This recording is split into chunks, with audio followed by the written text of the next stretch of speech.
podcast. So I'm with Pechonje Suleiman and Andrew Nyala by my side. Today we are going to be talking about the EPL show. That's the EPL talk, and we're going to be highlighting lots of things that happens in the Premier League.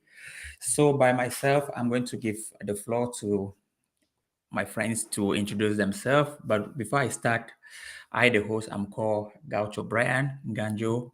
I will be hosting the show about the Premier League show. So I'll give the floor to Maxwell. Can you introduce yourself to the audience so that we know more about you? Hello guys, I'm Pechonje Suleiman. You can call me Pechonje, based in Finland. Yes, I'm a footballer in the third tier football in Finland, and I also managed a firm with a partner, MMM Entertainment and Football Management, and I'm a scout for the agency. Thank you. Okay, Guys, that you can call was me. Max. You can call me. That's my show name. So you call me like that. I'm an Arsenal fan. That's all I can say. I'm not. What I do doesn't matter. I'm just an Arsenal fan. That's why I'm here. Thanks, and happy to be here. Okay. Yeah, I forgot to Okay. mention I'm a Manchester United fan. You can see. Okay, good guys. You heard from them. So we are going to be talking about, and we're going to make sure we bring you lots of exciting moments. As you can see, we're all passionate Man United and Arsenal fans. We are going to be bringing you lots of. Sometimes you're going to see arguments, you're going to see debates or whatsoever. But this comes with the passion that we all have for our various clubs. You can see we are all putting the jerseys of our various clubs that we have been supporting this from childhood.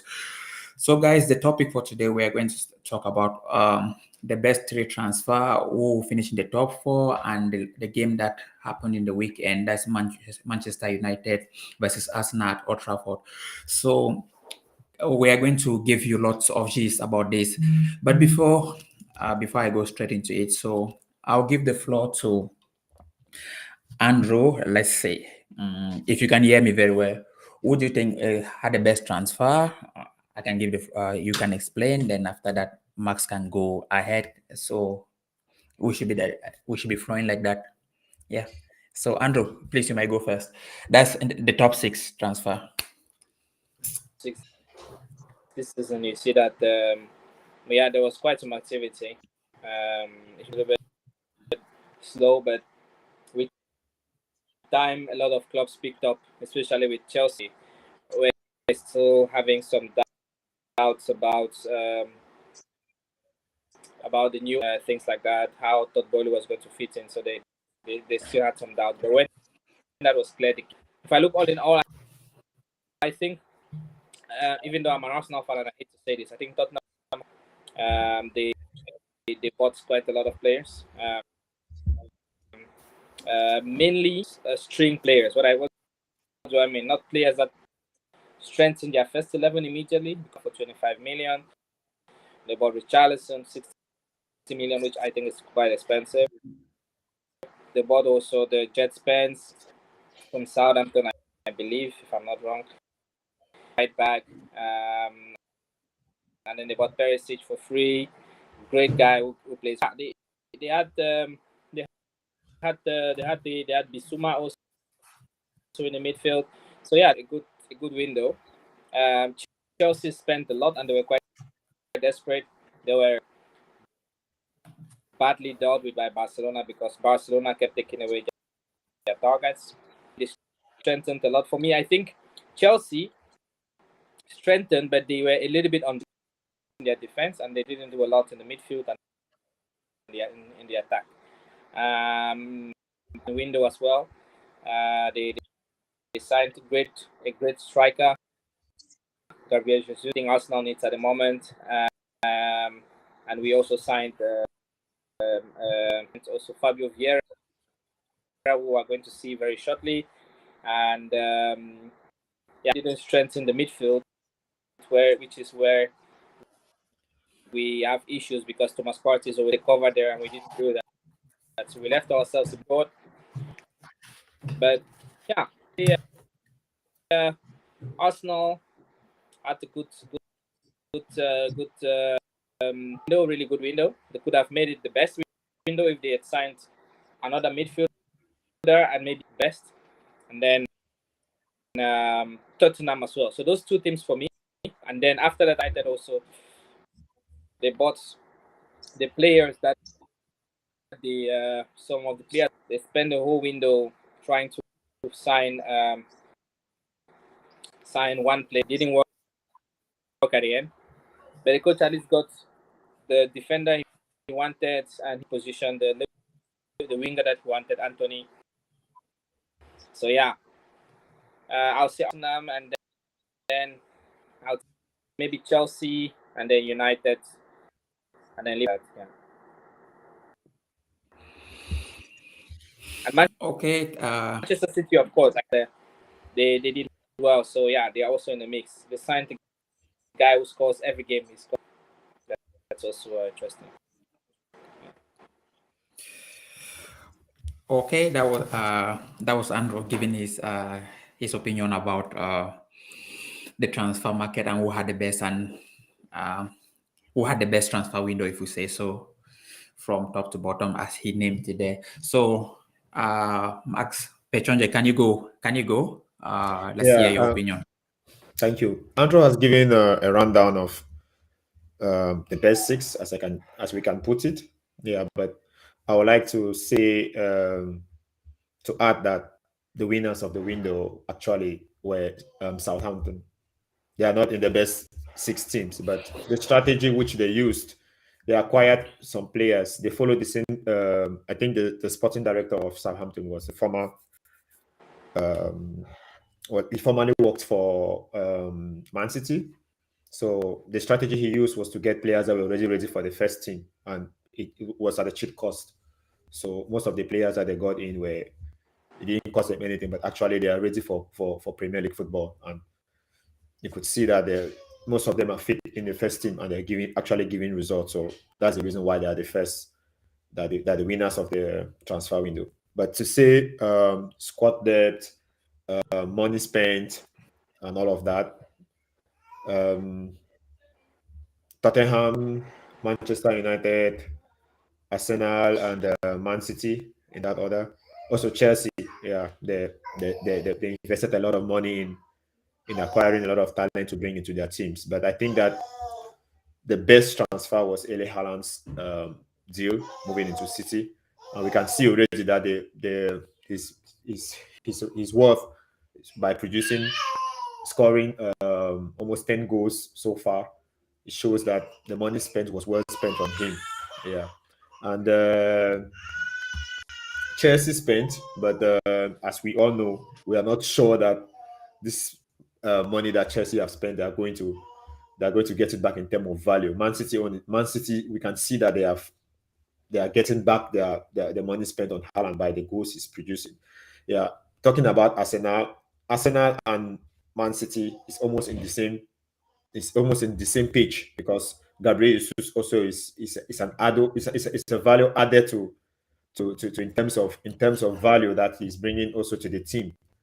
Yeah, and I think Manchester United, the player they were running after De Jong, they didn't manage to get him. They had a replacement with Casemiro, which is one of the best midfielders in the world. We hope that he's going to fit in the future. But in terms of spending, they brought in some players that were able to scrape off most of the players that were not performing. That's why we can see that there's a turnaround in terms of their performance.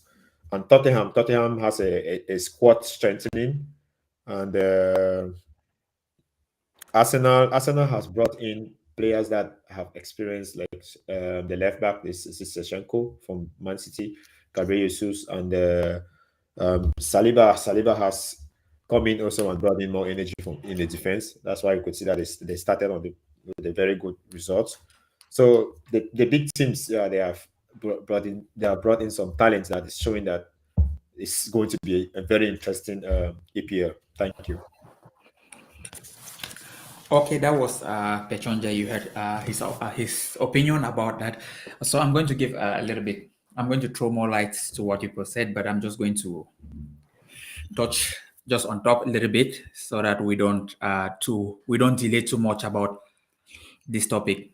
At least everyone has given his opinion, and I think it's more right. But when I look at the transfer market first, when I look at the top 16, or let me concentrate first on the top six teams, I look at what do what does each team need, and and how you go for, and how, let me say, you present yourself in the transfer market and you go for that particular player. So let's go for, I'll start with Manchester City. Manchester City needed a striker, and they went, bam, they got Erling Haaland. Although for me, they are a little bit weaker because they let a player like, of course, Jesus wasn't playing with them regularly, but they let Jesus go. So Man City, I think they had what they needed they had what they needed by going for a striker, because they pretty have like two squad. Then the next team for me, okay, Manchester City was they bought just one player, which is an important player who will go into the first 11. Then the next team, I look at Tottenham. Tottenham went and bought. Conte went and bought Richarlison, who plays on the wing. He can give them depth because they didn't have depth. He brought Richarlison. He brought Bissouma from Brighton as a defensive midfielder to play with Højbjerg. And yeah, so I think that's a balanced squad. I think and then to add with the likes of Harry Kane and Hong Min-song. So I think they have a squad. They bought what also they needed, because if you look at Tottenham, where are they really not lacking? Is it in midfield, defense, or attack? I think they have a balanced squad, although they don't have world-class defenders. Then Arsenal, which Arsenal signed Jesus, they signed Vieira and Zizenko.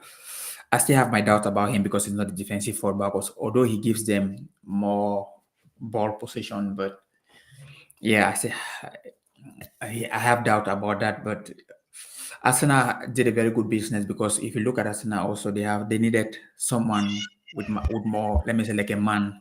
Let me say, like someone more physical, who can be strong, who can hold the ball up, like what Jesus is giving them. Man United went and got Casemiro, Anthony, and Ericsson for free, or Malasia and Wu, and how do they call him? And the left back. What's the left back? The left back. The left It's back. Malasia, yeah. No, not the left. Okay, the central back. Lisandro, Martinez. yeah. Lisandro Martinez. So they bought those players, but the winner for the transfer for me will have to go to Tottenham. First, we'll have to go to Tottenham because they actually strengthened a little bit what they needed. Of course, yeah, the strength. I will go Tottenham first. And second, for me, City, because City had to buy a striker to win, to keep on dominating England. For me, City.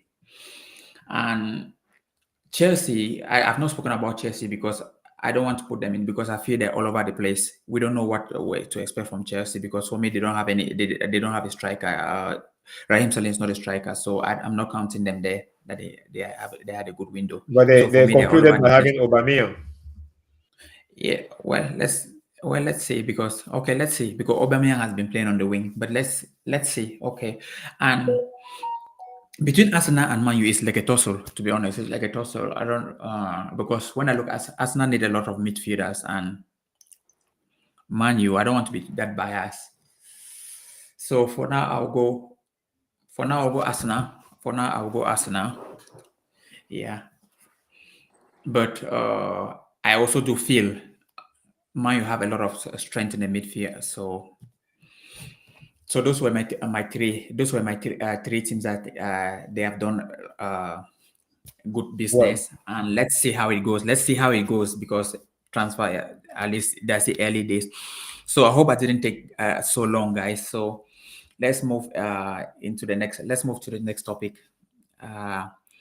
So the top four finish. I think this is a topic that's going to come regularly on and off, because probably after 10 games of play, or after 15 games of play, you are going to see the table turn. So we are just discussing this now, but we will say come again about this into this. So Andrew, let me go straight into what's your prediction about top four, and please can you throw more light and elaborate? What do you think about that? It's still, I think, of course, Arsenal has started very, very well. Man U didn't start well. They're playing. I wouldn't say they're playing exceptionally well, but they are winning game counts at the end of the day. Tottenham is the same thing, exactly the same as Man United, but they are winning games. That's the kind of mentality that Conte brings into the team. 2-1, 1-0, but they win. So at the end, that's what it's important. So I will look at, and I have to include Liverpool now in the top because now there's just one team that is not, that's Man City. The other 5 teams are all in this race. I watched Liverpool against Everton, and most of their players were back. You had Joel, you had Nunes, who was back in the attack. Their fullbacks were there, so almost the full team. They were only missing the only player that was missing in the whole of Liverpool team on Saturday. So some players that are so important to the team that it's so difficult to replace. Sadio Mane, he is so crucial to. They bought a great striker, Darwin Nunes. They bought also the Diaz, which is a great player, but together they are not what, in my opinion, they are not what Mane what was bringing to the team. So, but Liverpool is Liverpool, you know, they can still turn up and they can still start winning games, and that we know. So, but I have to count them now with the way they are going with their found them in the top 4 race. So it's within 5 teams, and you have 3 teams there who have to are going to be in that top 4 race. So for me, for the moment, it's difficult. For Arsenal, that's just what's killing us. It's just injuries. We're playing very well. If we keep this team, so if let me say this. So if all the top 5 any injuries and play to the end, then for no doubt about it. But that is a big if, because you know how it goes with the hip injuries. We're playing very well, but once we get 1 or 2 injuries, we play big. It's an injury, or if Jesus, for example, gets an injury now, who is going to replace him? So you see, there is a big drop between what Gabriel Jesus does and Nketiah does. Masparti is injured, Sambi Lokonga is replacing him, or Elneny is replacing him. So you really go down.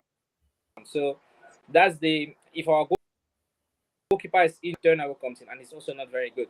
So that's the problem in Arsenal. You can never know, but if they keep the buy in January, yes, and Arsenal will be in the top 4. For Manchester United, they are doing well. They have a good team. They have good players. They have brought experienced guys like Casemiro and all those kind of players, but they still have Ronaldo in the dressing room, elephants in the dressing room, because if Ronaldo keeps not playing for the next, then he's going to cause trouble in the dressing room. He's just so big a player. He's a player that he is going to influence Man United one way or the other. Now they have a good midfield, things are going well. But yeah, if Ericsson also gets injured, it's going to happen. If Varane is injured again and is prone to injury, so like this, I think they are an amazing team. And then on the other hand, you have Chelsea. Chelsea, I think they have spent so much money, but yeah, they are still struggling to beat teams because they're very weak. Their attack is very blunt. They don't have a good striker. I'm going to make it work because he's done. So it's in the top 4, and I'll have Liverpool. For now, I'll have Liverpool. I'll have Arsenal. Those 3 teams I'll have with Man City. I don't know the order in which they will come, but those are the can come in the top 4 now. Yeah. Okay. So you said, if I'm not mistaken, so Man City, Liverpool, Arsenal, and Tottenham. Tottenham. Okay, yeah. Okay.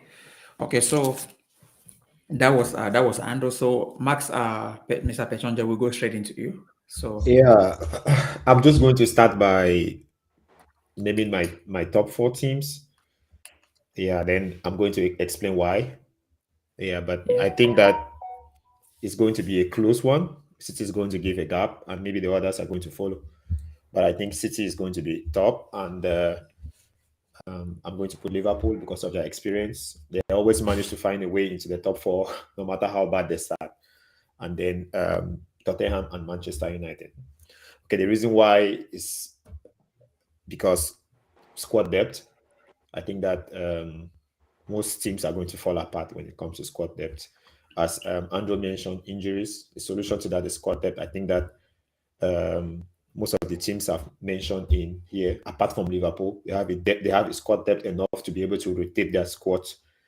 Pep can pick up a player from the academy and he'll be able to motivate that player to play well. I think even Guardiola, even Klopp has that same style, so they can manage their teams to a certain level.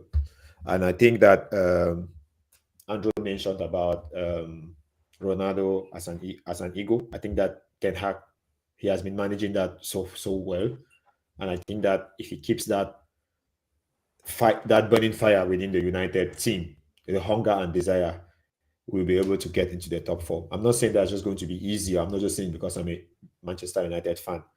I think that there are many teams in the Premier League that have the experience to maintain top four, like even Chelsea that we are leaving out.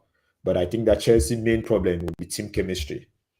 Like I highlighted about the squad depth because I think it's going to be Arsenal's downfall. It's not because I'm hating on Arsenal or anything, but I just think that in the long run, if they don't buy players to be able to sustain the Premier League, as he mentioned, that the solution to that may be the January transfer. But before that, what if they have lose a lot of points?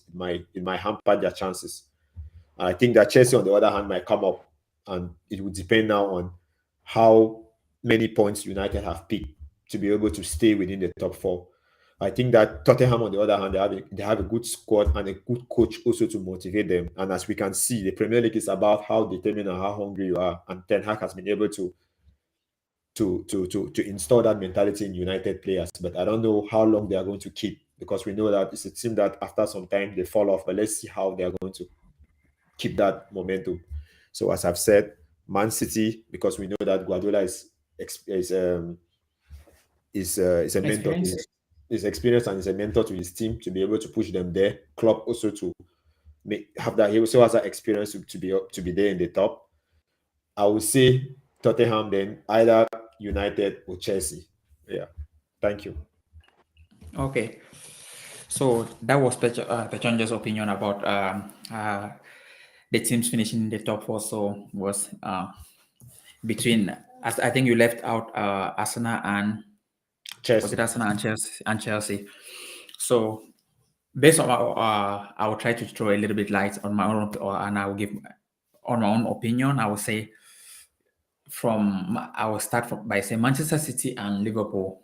I don't want to include them into this race, to be honest.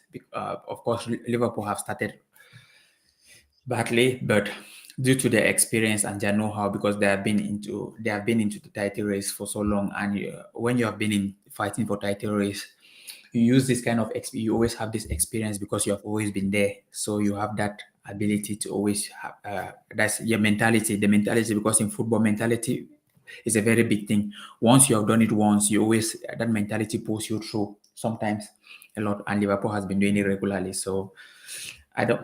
From in my own opinion, I won't count them. I just know them at Manchester City. Don't be surprised that Liverpool and Man City will be neck and neck with it in the title race, although they have started badly. Because I feel Man City also drop points because when it comes to the big games, I wanted to just let me. I just wanted to give this example. When it comes to the big game, if Man United is going to play Liverpool, I'm always more scared of Liverpool. The reason why I'll say so. If you look Man United record against Liverpool and Man United record against Man City, there are two different things. The reason why is because if you're playing counter attack team, let's say if you're even counter attacking against Man City, you have an option to win than Liverpool more often because Liverpool, their system they play is bam, bam, bam, bam. They get you. Man City, they rotate the ball left to right, go this side, try to build up play. And that was the thing that happened with Arsenal and Manchester United because Arsenal was knocking the ball. After the first 20 minutes, Arsenal kept good position of the ball, but they didn't. I think they didn't have this player like that, the killer that get this ball, play the ball to Saka. Let's ask Saka attack the defender of Man United straight away. Get the ball to Martinelli, attack Jallo straight away. Those kind of stuff like that. So that's why I feel Man City can drop points. So, but Man City and Liverpool they are favorite. Then next I will say beat Tottenham, Chelsea, United, Tottenham, Chelsea, United, and Arsenal. This is going for me is going to be about squad depth and momentum. The reason I would say those four teams, I cannot really separate any because Arsenal has his own problems. Arsenal's problems are the lack of depth because let's take for example Thomas Partey will not. His record shows that he's not going to play more games. He's injury prone. He's almost like a Eric Bailly of Manchester United. Then, which is a big gap because if he was in that game on Saturday, for example, there would have been massive improvement because the goal Bruno scored, if the goal Bruno gave a pass to Rashford, I think Thomas Partey reads danger that he either commits a foul or he will be on Bruno. He senses danger. He's a very good defensive midfielder. So, and he's never present for them. So that's why Arsenal need to strengthen there. That's will be Amsterdam's big problem because that kind of he's a big player for them. Then Manchester United, would they run out? Would they burn out for Manchester United? Would they be able to sustain what they're doing? Would they burn out because towards 70 minutes, I'll look at Ericsson like, Ericsson, do you have the legs to run more? Like that game was towards 70 minutes. Can you run more for 90 minutes? I was seeing he could play, but the legs, let me say, that's why you see probably the coach brought in substitution of Fred. But I don't want to dive too much straight into it. I'm just trying to say Manchester United, would they be able to sustain what they are doing for so long? And Arsenal problem will be like squad depth to big players, and mentality. So if they go up, let me say 1-0 against a team, they should be able to maintain their shape and keep that focus. Whereas Tottenham, but they have a good team. They have a young team that they have the vibrant team. Then when I go to Tottenham, I look Tottenham, they have experience, their coach is more experienced. But again, they are too pragmatic that I feel like again, they are not going to win many games because I've watched their games. They're too pragmatic. They let you have the ball. I was watching the games, Tottenham versus West Ham. It was almost like West Ham was like a Man City because West Ham was dominating the game. I was this is Tottenham. And so Hurricane, they were on the edge waiting for a counter-attack. Then Chelsea, they are still in a way up and down, but probably they'll find their way. So my top four prediction between you have Man City, Liverpool, Chelsea.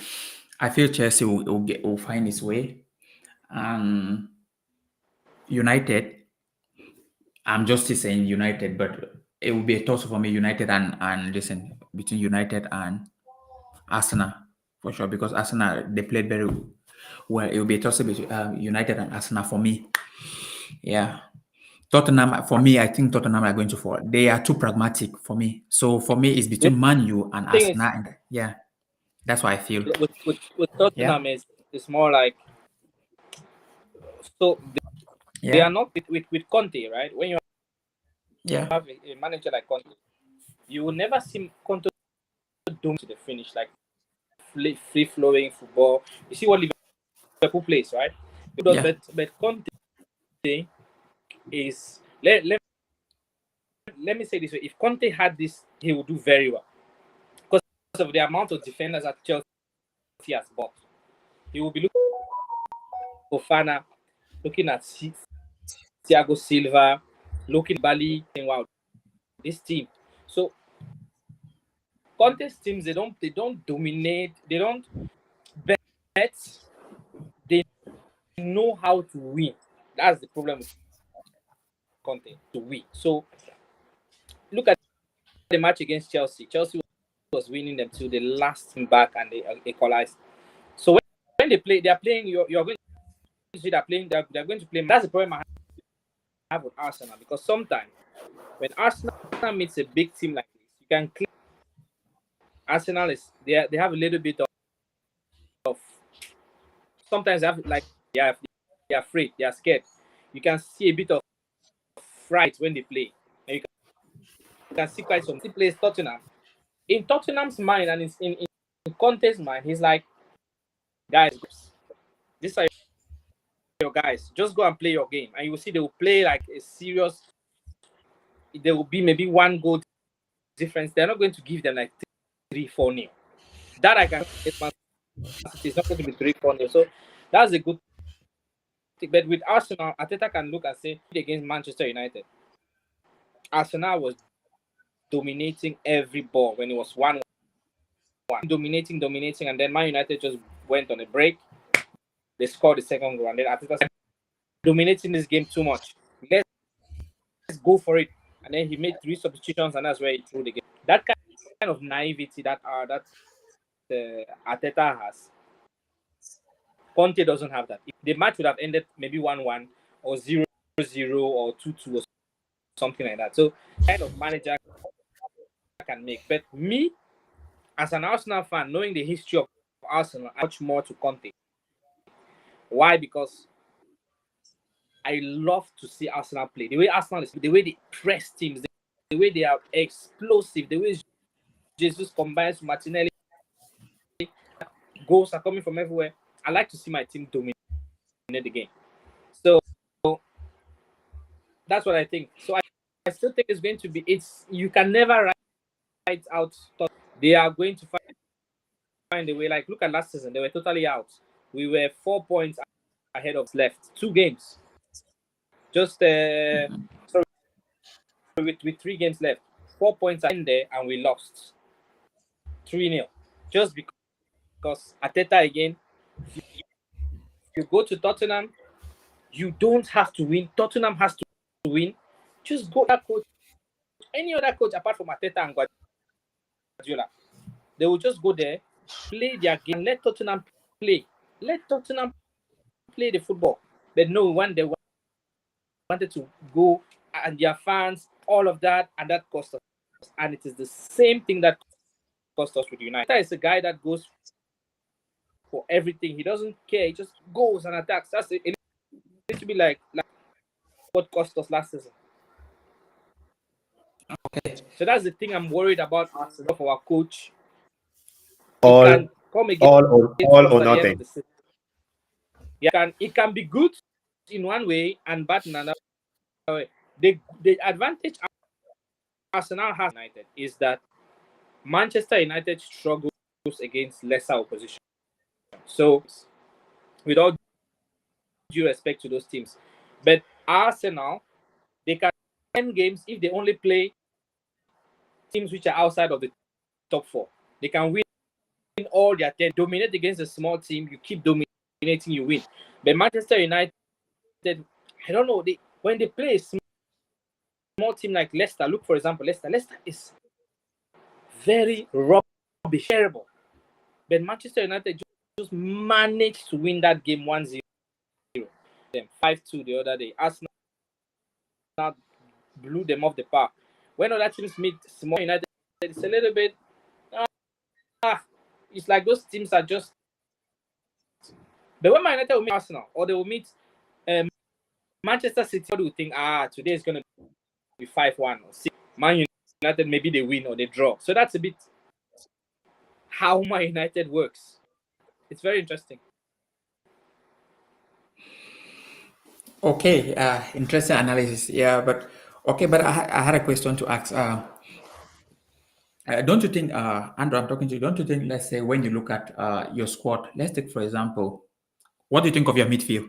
The midfield, because you have a midfield that, before the game, let's just dive straight into the topic, Arsenal Man United. Before the game, I was having a conversation with Max. I was saying that when I look at this game on paper, before the game, before that Arsenal Manchester United game that happened, I was having a conversation with him and I was saying, when I look at the two teams, there's no way Arsenal should be winning this game, because if Arsenal win this game, then this guy has not done his homework.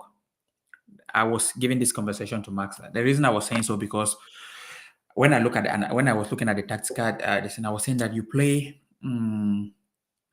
Shaga. Xhaka and Chaka, because games are won and you play Xhaka, Lukongo, and and Odegaard. Odegaard in the midfield. That midfield should be a midfield. How can that midfield should be midfield? They are playing well, but that midfield should be playing. That's not the Premier League top six midfield. That shouldn't be playing the top six. The reason why I would say so is Go ahead, yeah. the reason why I would say so is Shaka. Well, I don't want Shaka. Xhaka, I don't really, because he doesn't play any penetrating passes. Because one thing when I see from a midfielder, when I'm watching a game, the first thing I want to see from my midfielder is when you get the ball, your first thought. Midfielder, you have three options. You have three options. You have what they teach midfielders. You have three options to play. The first option you always get is the vertical pass, which is the pass you play forward. When you cannot play forward, you look for the passes there before you play backward. The backward is the last option, but if Shaka gets the ball three times or four times, the passes he plays are always sideways passes, which are safe passes, which means he doesn't want to lose the ball. They call them safe passes, green screen passes. So when I looked at him, I said, okay, this guy cannot play a killer pass. When I looked at Lokongo, he's young. Yeah, he's young. You don't expect much from him, but you expect him. Yeah, The third goal came from yeah. Lukongo. Then you look at, then when you analyze, then which means the person who has a responsibility to play for Arsenal now should be Martin Odegaard. And I spoke this to Max. I said, okay, Martin Odegaard is a very good ball user, but I want to look him who he's comparing with in that midfield today. He's comparing against Bruno Fernandes, and I used to tell Max that because Max used to say probably Eriksen, he prefers Eriksen, but I used to tell Max that the reason why Bruno Fernandes will play in any team is that when he picks the ball, he loses the ball, but he's looking to kill you each moment. Eric Staker. Yeah, he's looking to. He can be like, but the moment he gets the ball on his leg, that vertical pass must come out. When Ozil was at his palm, I was saying that when Ozil was at his palm in Real Madrid, when Ozil gets the ball, the first pass is looking for the killer pass. And when you have a number 10 who thinks like this, is a very good option for a team. And Arsenal would have punished Manu a lot if Odegaard got the ball and his first option, spray me those passes at Xhaka and this person. Martinelli. Attack those wing and attack the left back and the right back of Manchester United more. You're going to provoke. For example, that game when Arsenal dominated the game, but how many shots did Arsenal have on target? They probably I think is it David De Gea made, is it 3 saves or what? I don't understand. Or is it I don't really understand how many saves he made. Manchester United had more shots on target than Arsenal. That's true, but Arsenal did completely. Well, if you compare the midfield of the two teams, right? Where the thing is, if you have been watching Arsenal this season, you will see that Xhaka is no longer playing very high up. He's playing the 8th position. So most of the times you will see Xhaka in the position. I think he has about 2 assists or something like that already on his name. So he's no longer doing that. The thing is that Manchester City is playing. Manchester City plays with one holding DM, which is on the side. Guardiola can always change. He puts De Bruyne, sometimes put Silva. He keeps rotating like that. So those two guys are playing high up. That's the system Arsenal is playing now. And to be honest, like Bruno Fernandes, he is such a good player when he has the ball, and if you give Bruno Fernandes space and the ball, he's dangerous. But he would not play by Guardiola or a team that's coached by Arteta, because those two coaches, they want players who have very low ball, possess who don't have a lot of who lose the ball, who don't lose the ball a lot. Players must always be able to find a pass. If you watch Arteta's teams, we play a lot of back passes, best possession.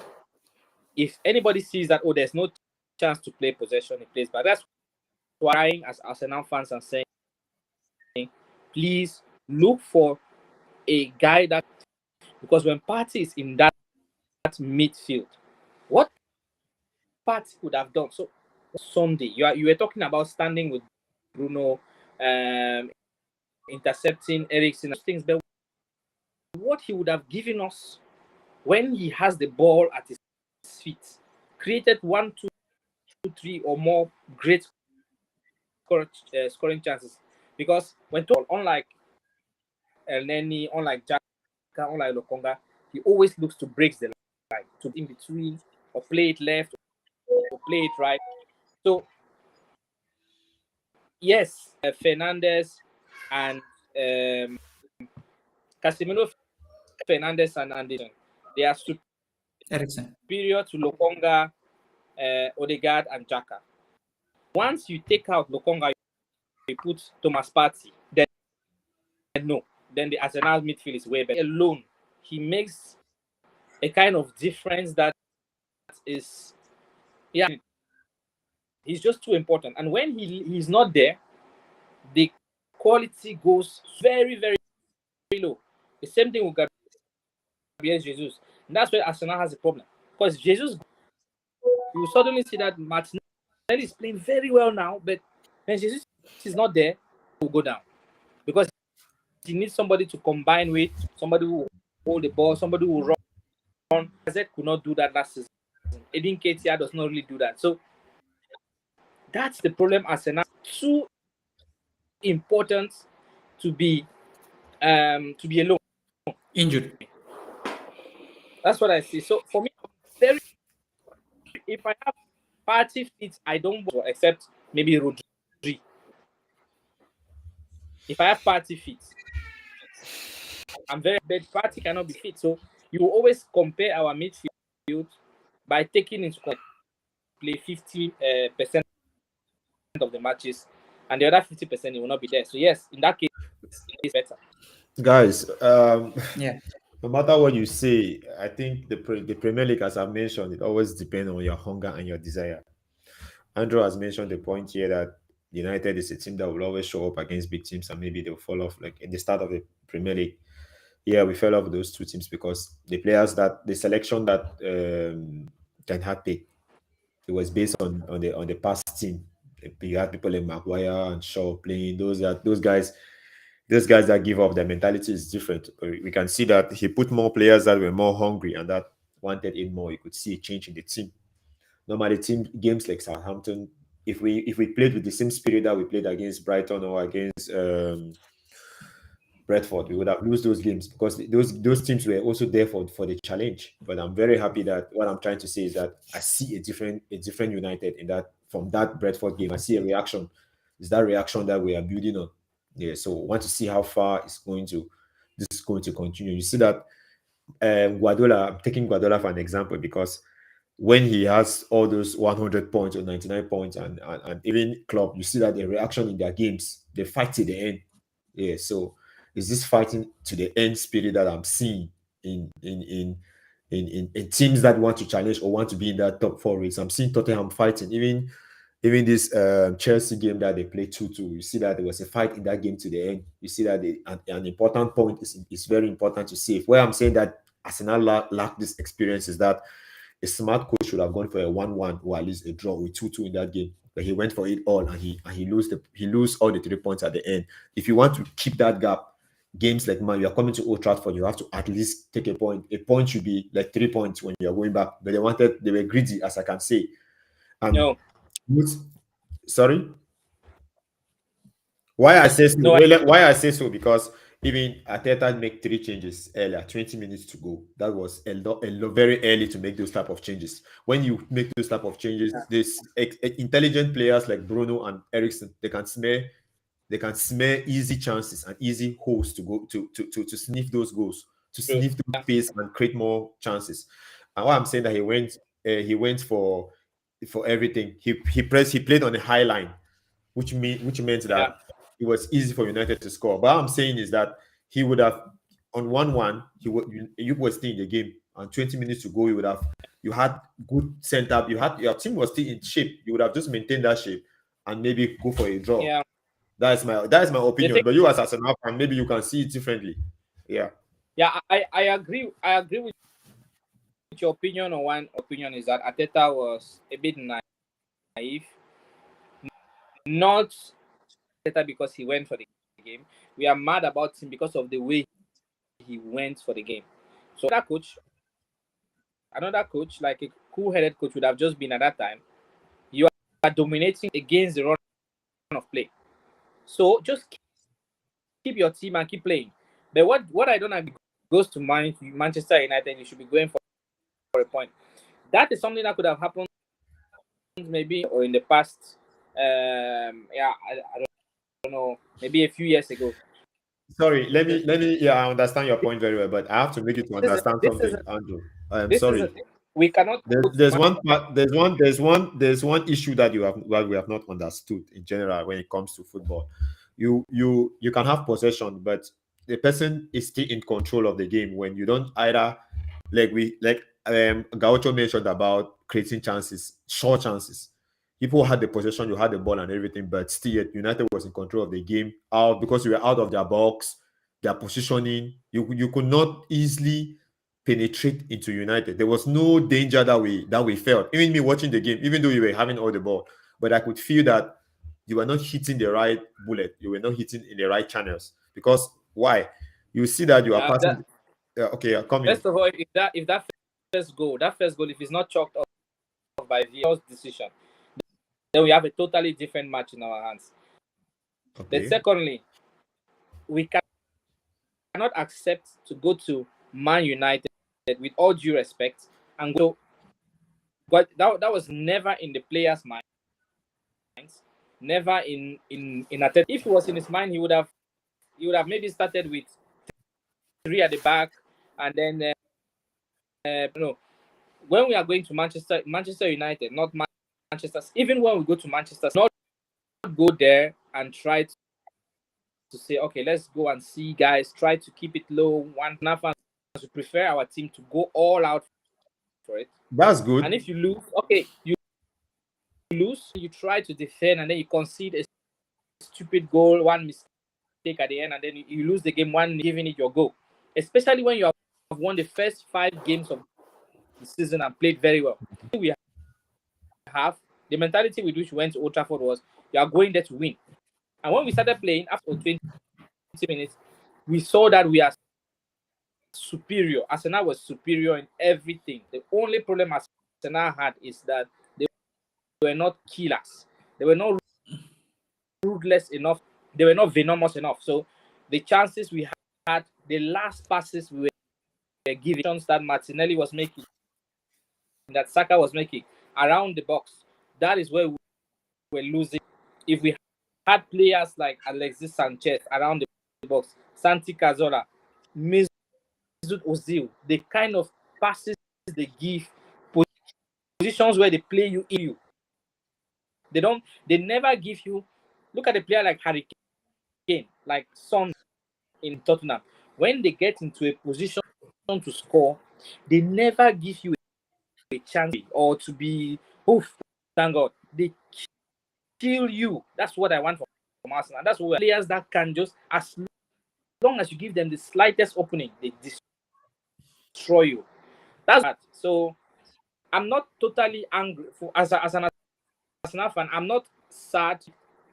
I'm just disappointed that Arteta was a bit naive at the point and didn't let the game on as it was going to go on, and then he threw everything, and because of that we lost the game. But Manchester deserve. Do you think that this naivety can cost you top 4? It can. It depends. It cost us like to play. He threw everything and made substitutions. It cost us again. We're playing south back. Xhaka cannot play left. Because for me, I'm saying why I said so was because I know Mourinho, for example, he's an example. He's a good leader in the world. He's a good model to follow when it comes to winning the league. This kind of games that is 1-on-1. You are top of the league. You have 15 points. If you go and get 1 point in United, maybe this 1 point, maybe in the future, it can help you secure top 4. That's why I say so. Of course, it's a risk taking to go for all, because when you play teams like United, Liverpool, and Man City, the best approach is to go and fight. This idea of always being conservative has cost us United most often, like Liverpool and Man City games in the past. We go sometimes when Mourinho goes and he sits like the 3-2 we had in Etihad, that cost City the title, and later on they won the title, but it delayed their title. Mourinho went conservative in the. It depends your plan. Maybe you can go conservative in the first half, then you go all in the last minute. I like it. I like to see that kind of reaction in the team. You understand? Or maybe if you see that your score is still intact. Like if you are joining the game, you can decide to keep it balanced. You just go toe to toe and see maybe there can be a chance and you score. There can be a smart play by Gabriel Jesus and you have a penalty and maybe you win 2-1.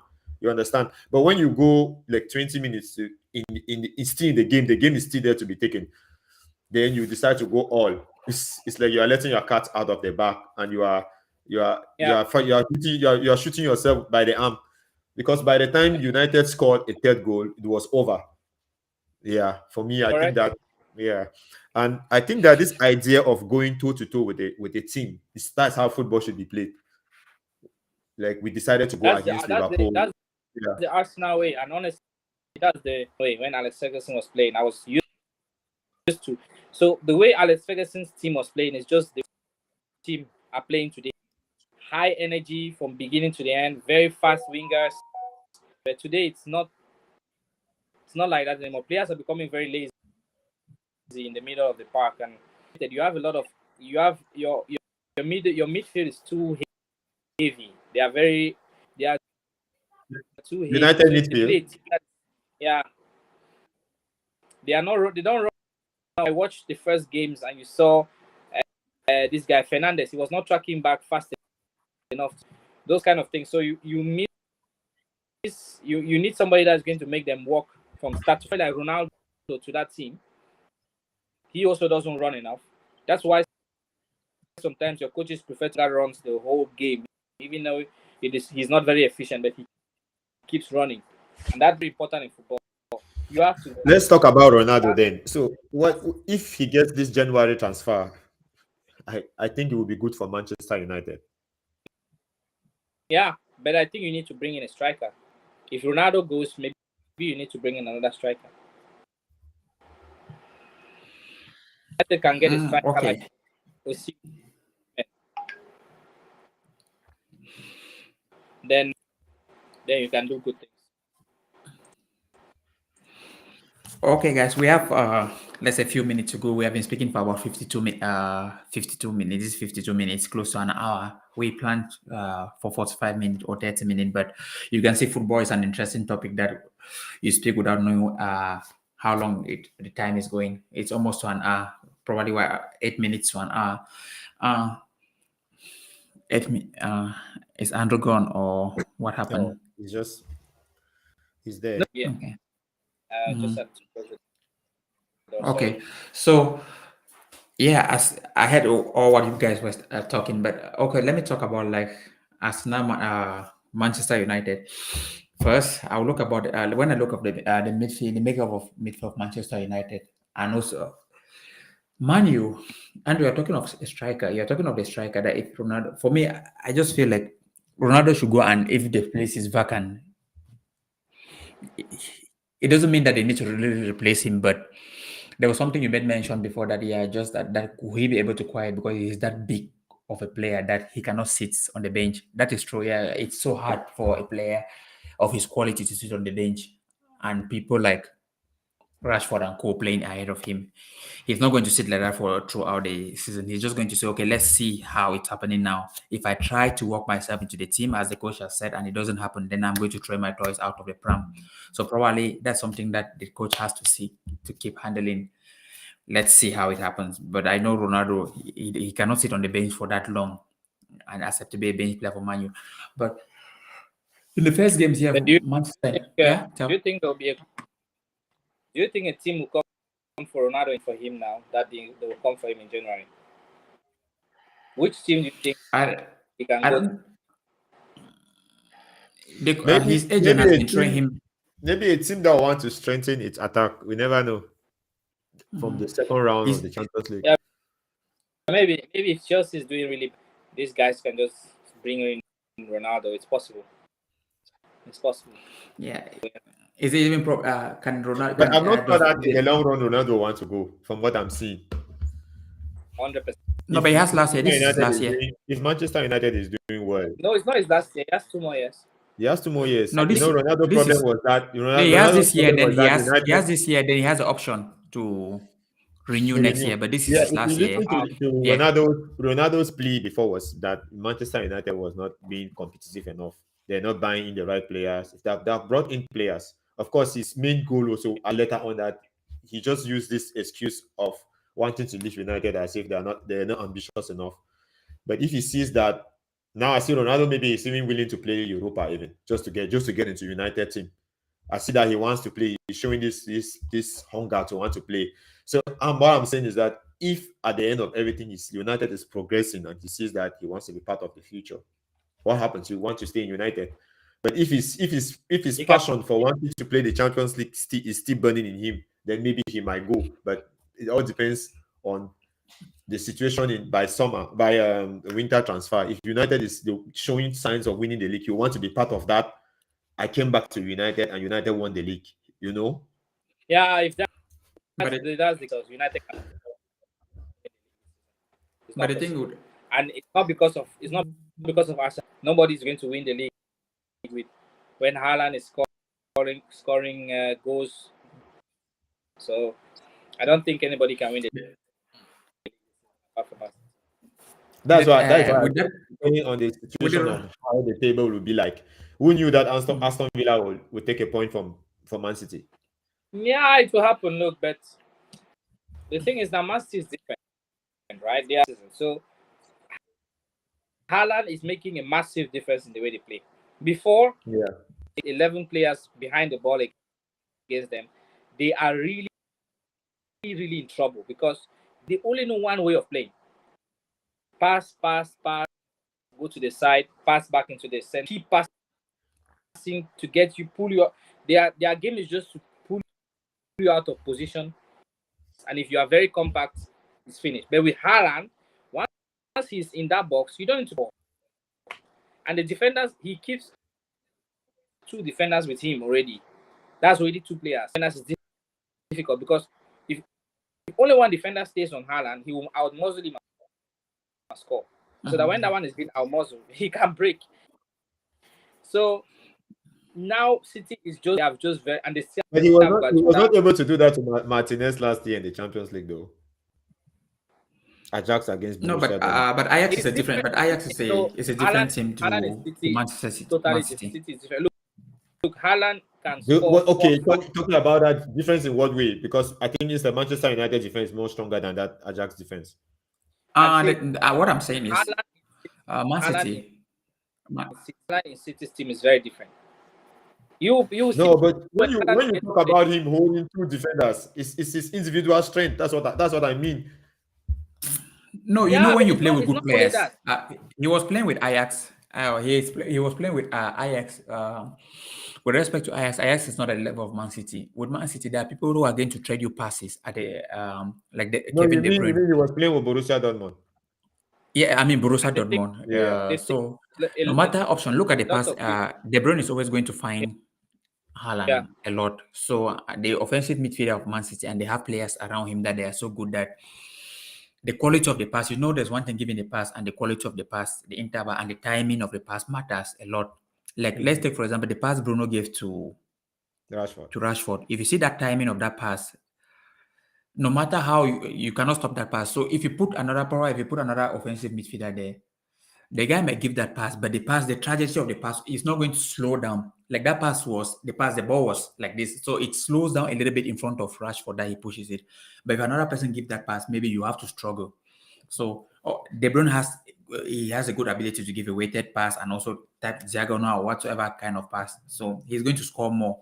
So just the quality of the players he play with is massively important that he's going to score a lot. Now he has, is it 9 goals in 6 10. games?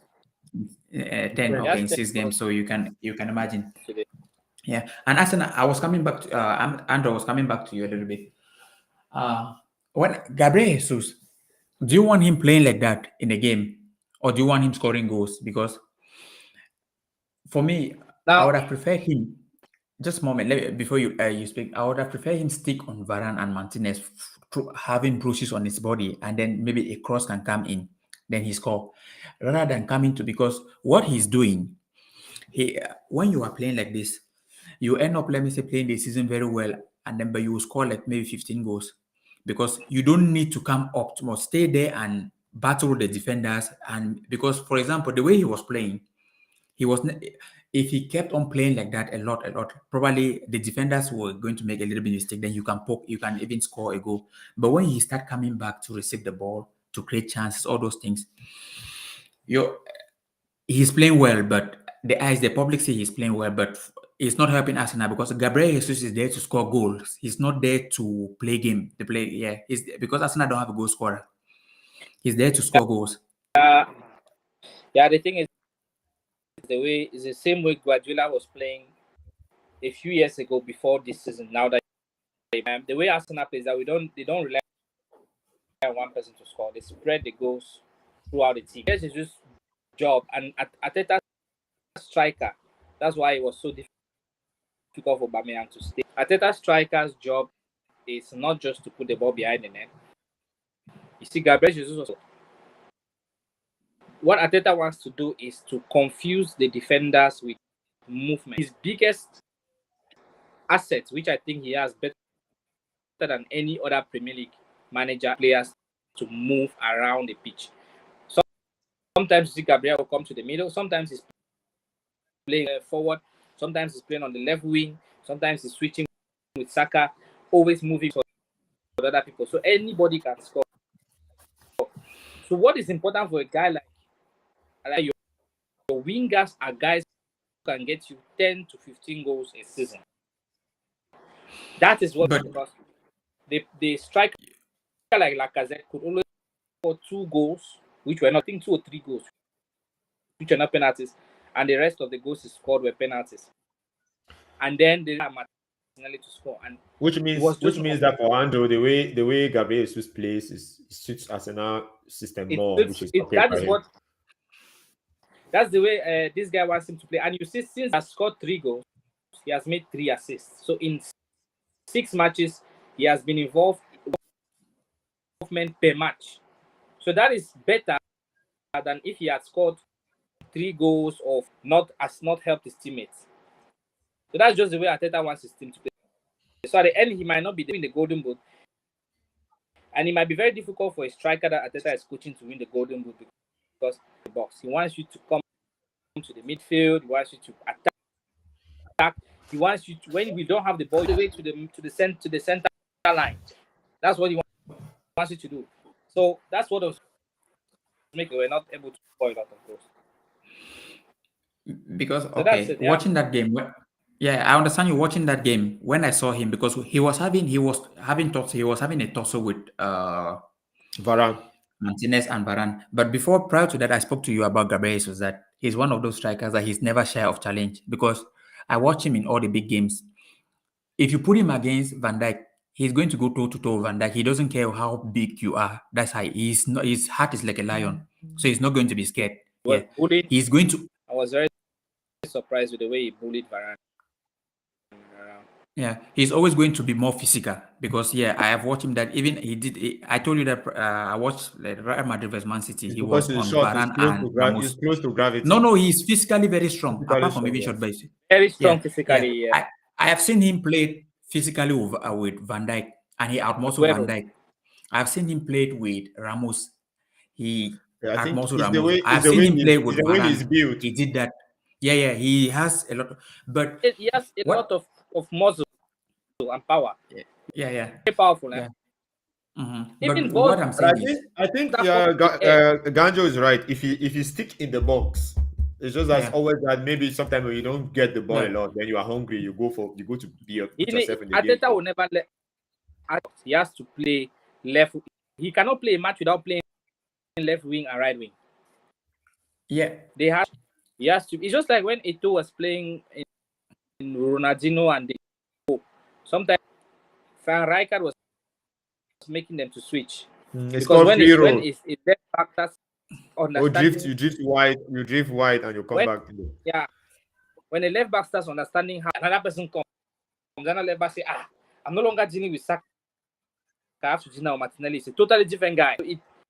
It makes your guys to think a little bit. So that's the way Guardiola I don't think that's going to change. But he's not. He might not score 25 goals like Haaland, but he might have 10 or 15 assists, which is very important for the team. The thing. So do you think the front four now, because him live in that spot, him live going to ask for the ball, you are left now with Saka and Martinelli. Do you think they have that quality to be able to Automatically, finish? Odegaard. Because let me just this question I'm trying to ask. Let's take for example, if Gabriel Jesus is coming back, then you have Son on the left, and you have which other guy? You have Salah on the right. That was the job Firmino used to do. That's a different attack because Salah is very efficient. But when he leaves you people up and come, the responsibility now fall on Saka and Martinelli. They are not good finishers. They are trying, but they're not good. Yeah. Not very good, no. Yeah. So that is the problem Arsenal have that. Yeah. In attack there that you understand my point. That could be an issue, but if we let Jesus stay as a lone striker, we're going to do justice to the way we play. We play free-flowing football. We move, we turn around, all based on movement. So the biggest issue I have with Arsenal is Odegaard, number 10.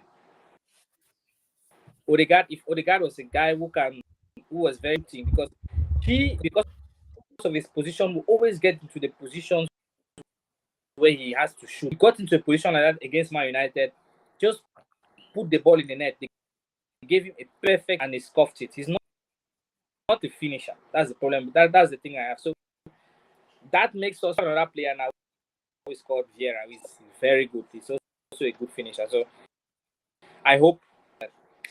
But I want to talk about Manchester United too. Okay. And Anthony began. Now I don't want to be harsh. It's his first match.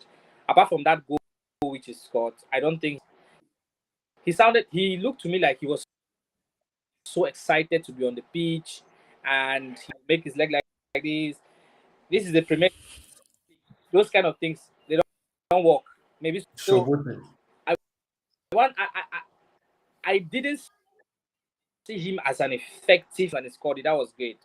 And he tried to shoot some few balls from outside No, it was one. It went up. Yeah. And I want to give you a prediction. I want to give you something. I want to tell you something.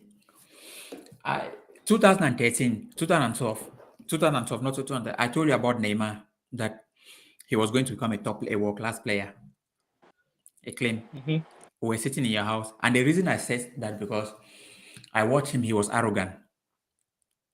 When I mean arrogant in a good sense that he's not scared. Let me say, if you challenge him, he wants to back at you. He wants to come back to you. Mm-hmm. I don't know if you had this conversation, you can remember. I was talking about him. Okay. Anthony is not fit.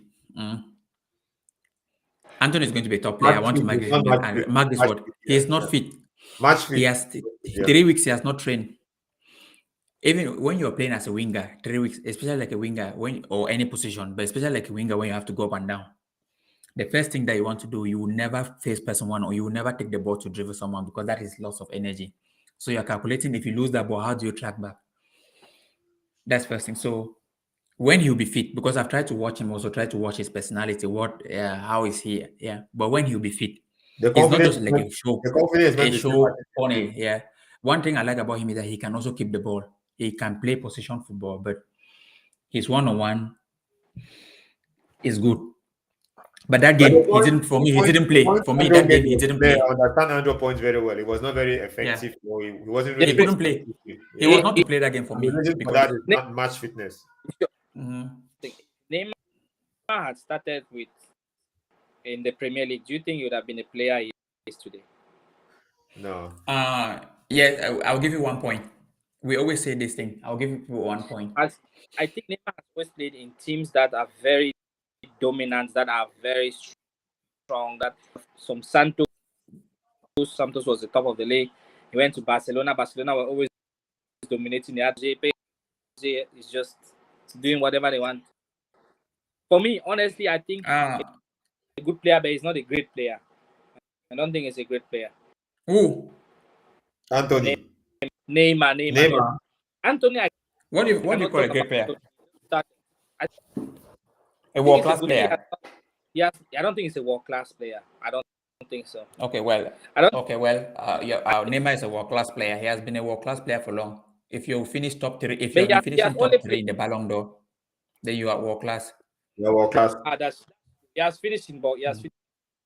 finished top 3 in the Ballon d'Or. That's true. Barcelona come back with a The qualities of Neymar, they are world class quality because I want Yeah. when a to player see can Neymar finish, play you can finish with good left without no problem. One, In the Premier in a League. tough league. Yeah. I mean in the Or, Premier What do you League. call a tough league? or the Serie I'll A. give you an example. No, let's if Neymar plays in Man City, how will he be? If he plays in Man City, David yeah, Silva play for Man City. David he'll Silva play play for well, but if Manchester he City. plays, Bernardo Silva plays for Manchester City. Which other weak person is there? David Silva is not stronger than Neymar, and Bernardo Silva still plays for Man City. yeah, but, Yeah. okay. How old is? Let's bring the conversation back. 22, Yeah. right? Or 20, Oh, Anthony. 22? Yeah, Anthony 22 now. Yeah. 22. Yeah, Anthony can never be Neymar. At 22 No, years I'm not old, saying he's Anthony going to be Neymar. I'm not saying he's going to be scoring 8 Neymar. He's a goals level. He's a different player from Neymar. in Ajax. He can be a good player. I agree, but he's be a world class player. He can be a great player, but I don't think He's not going to be a world class he- player. no. Okay. So our debate now is Look, at this age, world class players at this age, that is a world class player. Erling Haaland, that's a world class player. Kylian Mbappe, those are at this age, already 22. You have to be pulling down trees. You cannot be playing, and even that, and nobody else. And look at it, no one other club went for Anthony apart from Manchester United. Did anyone one club go for? So no. Anthony was always to did stay just at tell Ajax. me. I think Spanish clubs would have gone for him, and that's the perfect thing for him. If Barcelona is playing the same position, right? Real Madrid would have gone for him because they don't have a left winger. They are playing Valverde on the left wing, where Anthony is playing. I'm not so impressed by him, unless United overpaid for that guy also. His numbers. Let's not talk about the money because that is normal. He's a good player, but his numbers are not anywhere close for in that kind of a team. But already, this is a good start. Let's see what the future holds. To come like this and you even score in the first day against the team that is on form. Yeah, There's no other way to introduce your price tag than that way. So let's see how it's going to continue. He got his goal in a good match, but Arsenal made it easy for him. Zinchenko pushed the position, and then Ramsey opened up the door for him. So yeah, it's a good goal, and he took his chance when he. But I think he can be a good player. But I would not be surprised a Rashford or a Martial or a Sancho becomes like Sancho. But well, for me, I think that he's under the manager that has brought the best out of him, and the confidence is only going to continue to grow. And he has a point to prove, and he knows that. And I think that the shirt he's wearing for just playing for Manchester United, playing for Manchester United is enough pressure. And I think that he gives United a plus or a balance in the team, because we always needed this left winger that can come in and curl in, or that is more like a typical left winger. We needed that. It can give a plus, because Dalot can always overlap and add something there. So I think that he can also, because nobody says he will not become like. What I'm saying, I wanted to go about the price value, as you mentioned. I wanted to end and one he can be one moment. He can be on Pepe. Do you know what Pepe's first match was against Liverpool? You know what he did to Van Dijk? Pepe has arrived. He has destroyed Van Dijk. Nobody has ever dribbled past Van Dijk. Van Dijk was so scared of him. We did I get think the time that Arsenal bought Pepe, what was the name of his team? They had enough time to replace Pepe. So Lille. even though The problem is that who bought Pepe? Is it Ateta? It's not Ateta who bought Pepe. It was Is it not Ole? Is it not Ole who bought Sancho?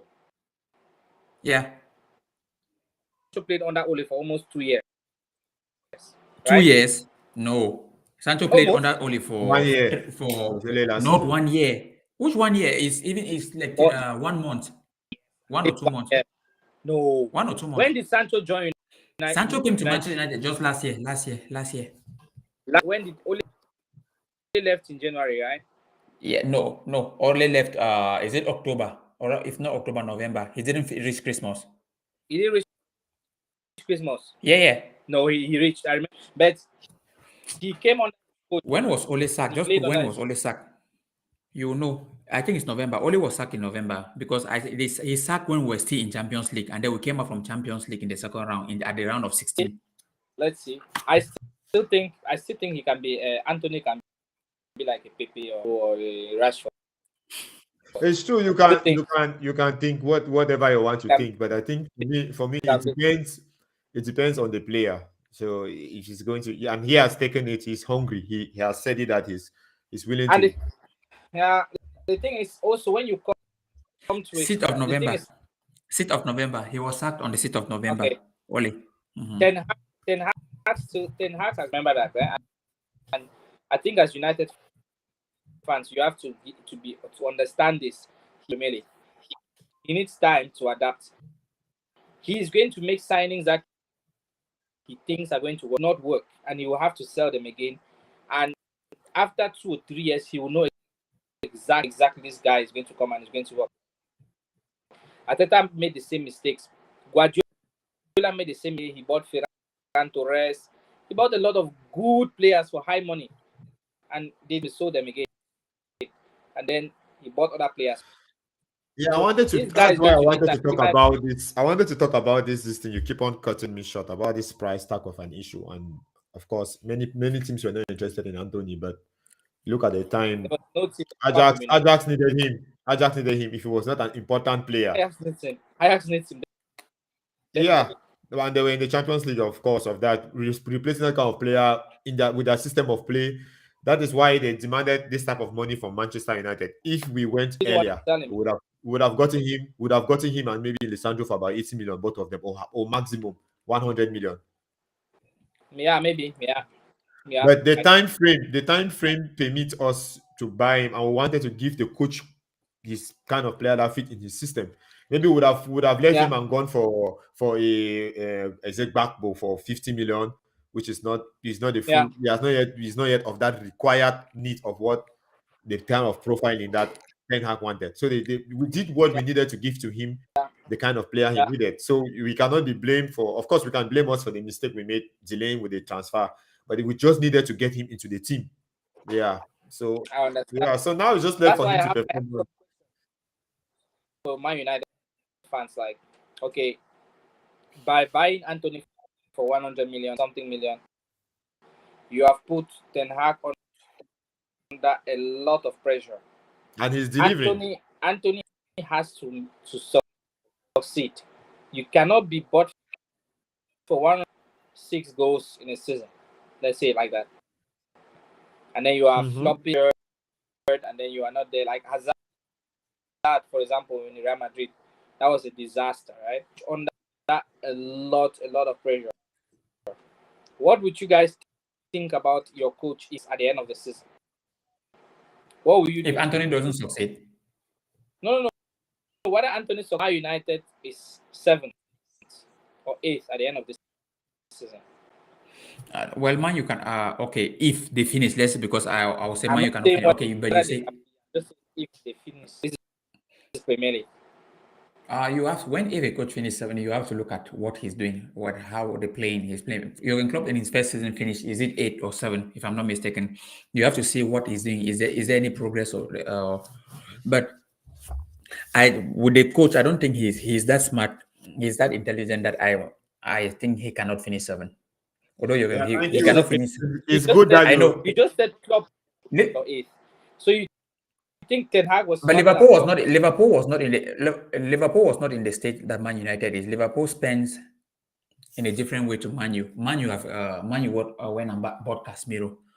Man U went and bought. So it means if you finish 7 to 8, so you are basically now saying if you finish, you go because the club has No, I'm saying that now. put him in a position that he should not finish like that. No, I'm saying that you assess as a fan. You assess what he has done. But I'm saying that again on your point, he will not finish 7 because of the players on the board. I'm not. Yeah, I look. You just said finish 7 to 8, right? That's your club. And Liverpool. Liverpool is not a club that they will say, "Well, we'll finish 8 or fine." No. You're the top club. And club also had money that season. I think the following season is 150 million to Barcelona, and then he started building. But what if this guy is, for me, it is a possibility.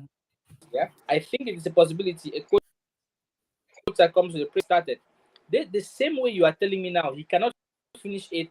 I am very sure United lose 4-0 to Brentford. You will say never, not Man United, not with the kind of, we have this kind of players, and Ronaldo and all these guys, and we lose 4-0 to Brentford. But you lost for more goals than that 4.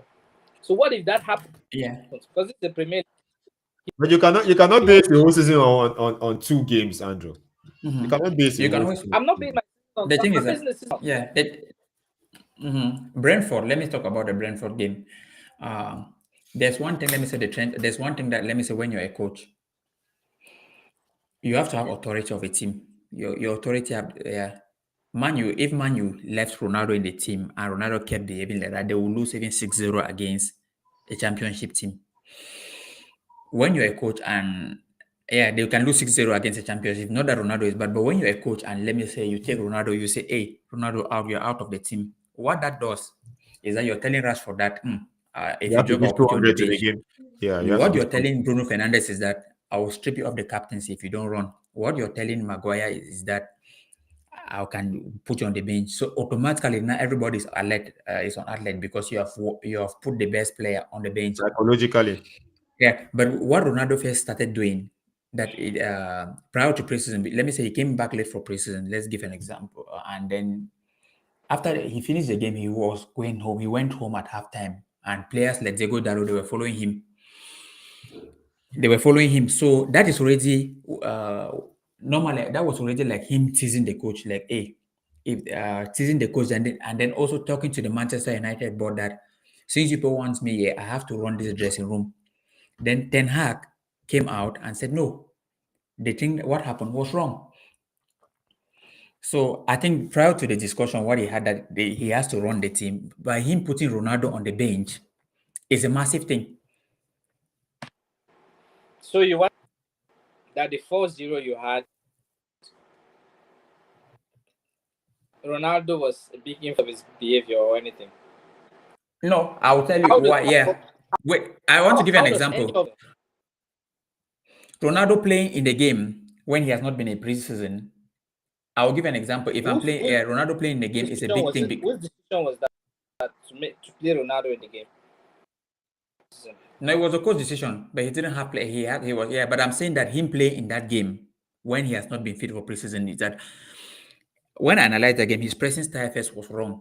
Ronaldo doesn't press the way if he put Martial there to press or Rashford. In the preseason was a different decision. When the moment they started playing those 2 games when Martial was not, it was totally different with a different striker because Ronaldo press as if he's like, let me just do this thing. Let me just do this thing. When you want to go and press, let's say when in football, when you want to go and press, let's say we are to play against Arsenal, we want to press Arsenal. Who is activating the press is a striker, and who do we want to press first? Let's say we're taking Gabriel, he takes more touches on the ball. Those are analysis that you go, let me say this, okay, Gabriel, he takes 2 touches on the ball. So how do you press him? You wait when he takes the ball to the left side, and then you go from the goalkeeper to press him because you know he cannot come back to the right side. And then when you are going to press him, he will rush, the number 7, or who is Sancho, you press the left back so that he can only kick it up. But when Ronaldo is pressing, look at what Ronaldo does. He's coming straight to press the goalkeeper. Then he's making it sound like that. Then automatically, there are always places to play the ball. So pressing is not just because you want to press. You are pressing because for a purpose. But Ronaldo didn't. He was not doing that. So automatically, when there's no need to press if a coach wants, and the coach wanted pressing in that game. So that's why they were exposed and they took those goals. Then I yeah, don't see in your comment how losing 4-0 was Ronaldo's fault. How is it not Ten Hag's fault? I still I'm not saying I think understand. 4-0 loss.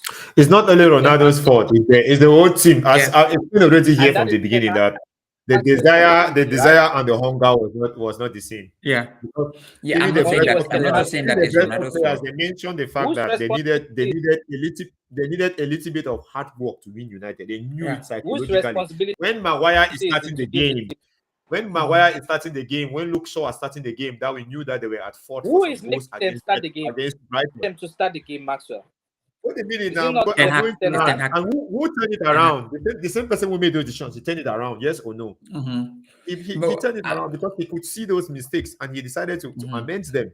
And it does not mean that we are going to continue dwelling on it and we think that United is going to end 8 or 5th because they started like that. What I am if? not saying that. I didn't say they will end 8 or 5th because they started like that. Ganjo said they cannot end 8 or 5th because the coach is too smart. But that is the same players and motivated them to go up against Brentford. But So he don't realized say his never. mistake. Huh? He So realized his mistakes and he has fixed he was them.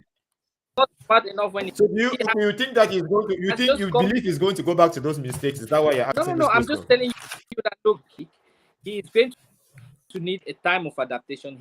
He's going to make those mistakes. He's going to learn. He's To go adapting and play. well, Andrew. He's going, Sorry to say, unlike your of course, coach, nobody even. has. Your coach has just come and he has won 4 games in a row. Let me tell you, when Arteta came, once he won a trophy. If you don't know that, he won the FA Cup, and he didn't sign. No one player did he sign. He just came and took the team that was there, won the FA Cup. This is the best coach in the world. He has won this thing. He has learned. The season came. The next season, a massive disaster. That is the premier But don't compare Arteta with Ten Hag. for you. Don't compare Arteta with Ten Hag. Those That's are the first thing. no. The only way I compare Arteta, Ten Hag has 0 Premier League experience, 0 like this.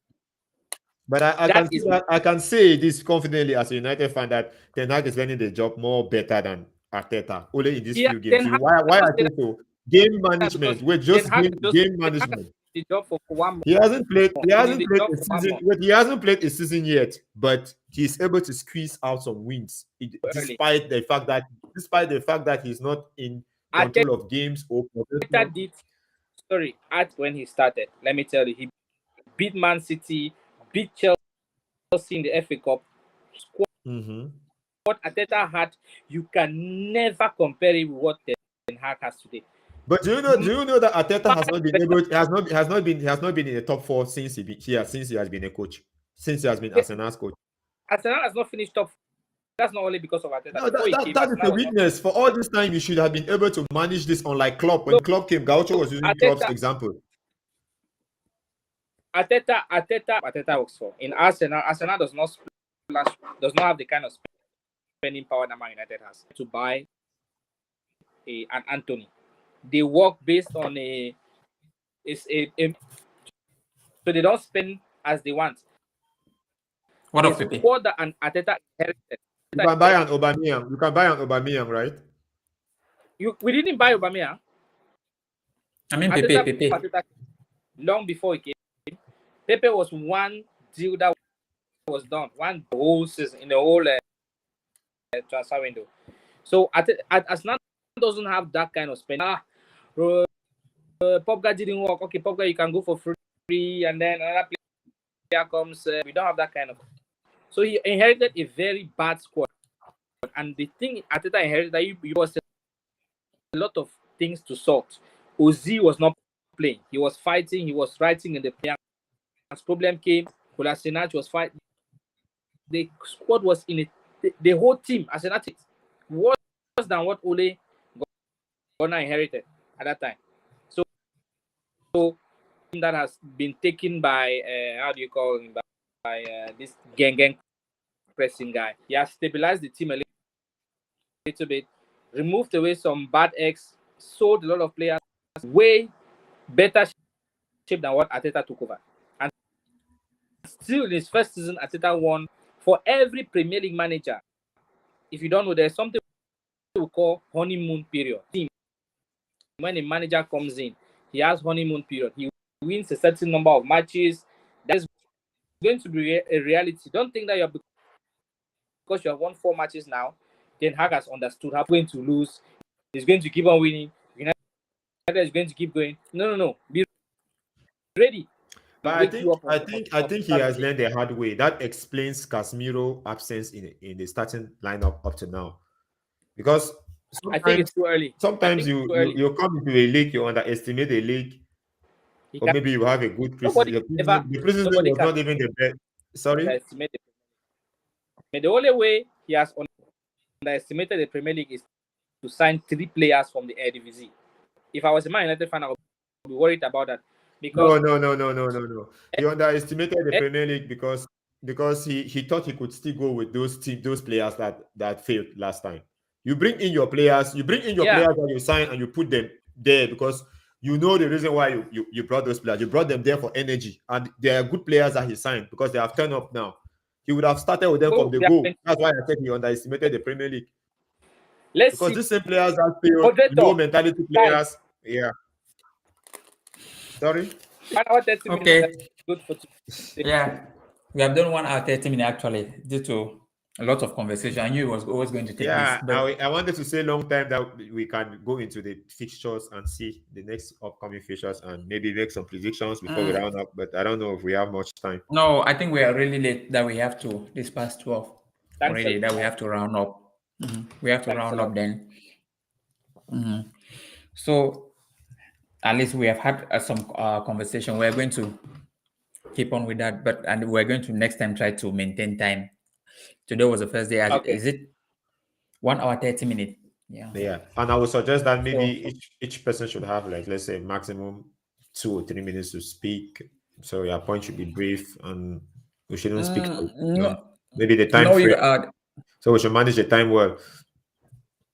Well, we can always express the same because I know.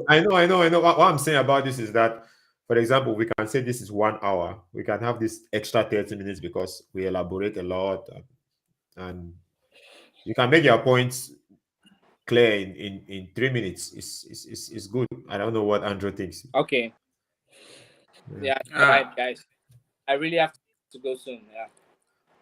The thing is that if you want, let me say the passion is the one that makes you speak more. For example, there was a time that Andrew was speaking regularly. We want to say passion, for example, we want to see the passion. Let me say, if he has something to say with the passion, that's what makes it more beautiful. Because let's take, for example, if we are saying that, okay, this guy speak for 3 minutes, you speak for 3 minutes. Trust me, at one point in time, it might be boring. But if someone has that passion and that drive to say something, of course, you can always have that way to balance it. And because we are engaged in the conversation, if you can even discover, there was a time that we're trying to speak ahead of each other. That's the climax. We're trying to enjoy, let me say, engage in the conversation. We just need to keep it, but maybe more professional. Then we are going to maybe enjoy it more. But guys, thanks. It was nice having you guys on show. So next time we're going to leave a WhatsApp chat how we are going to do next time, or is it next Monday? Is it next Monday? Yeah, we can. Yeah, from 10 o'clock. At least next Monday will not be so much about Arsenal and Manchester United. At least, we are going to move from that. Guys, thank you for the nice discussion. Thanks. Yeah, we didn't finish the Arsenal, the Atete, and this and only WhatsApp, but we can drop that for next Monday. We have lots of this in. No, we must not come back to this. I think we should. We should. Next week we'll present opportunity for other topics, and I think that we will see how the Premier League games are going to go. Maybe United is going to fall short against another weak team, or maybe not the top team. It's going to be like, why are the mentality of the players low? Or we don't know. Let's just see. And maybe guys, maybe Man City Tottenham will be interesting topic to come up from it. Yeah, I'm just saying. Our managers, you're happy with Ten Hag. We are very happy with Arteta. swap Arteta Ten Hag at any time, and I think you guys will also not swap Ten Hag. That's great. I will only swap No, Arteta for Guardiola for in this life now. no Don't be worry. alright, So no be even. Guys, it's so early to conclude like that. We'll see how Okay. it goes. I'm talking about how many years he has been at Arsenal, not just for games he has won, just a few years he has See, been. I will tell you, I've been saying this. Sorry that we are bringing this again in and we are saying this, but Gaucho knows that I said this before, that I saw something even in Ten Hag before United.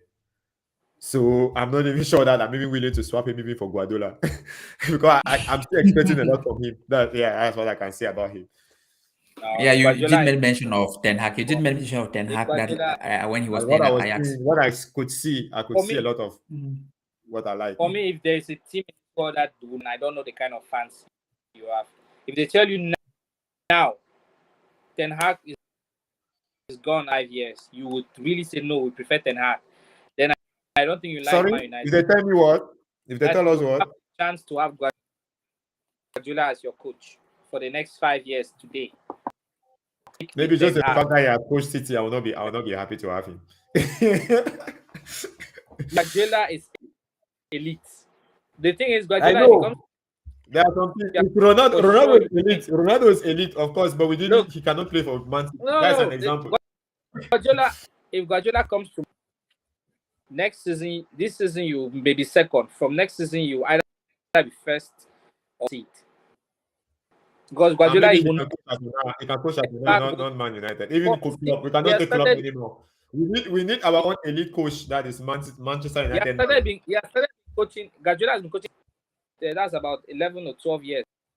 He has been third once in all the clubs. We cannot compare Guardiola with these coaches that we have, my brother. No, it's not Remember possible. one thing I don't- before you go. When Ten Hag came to the Premier League, not even before the interview, only on his face cam, he was saying, "Win them all." He's here to win them all. He's ready Yeah, for the and yeah, fight. he's a good coach, and you guys like him. I will not have him at Arsenal, but I will have Guardiola any day.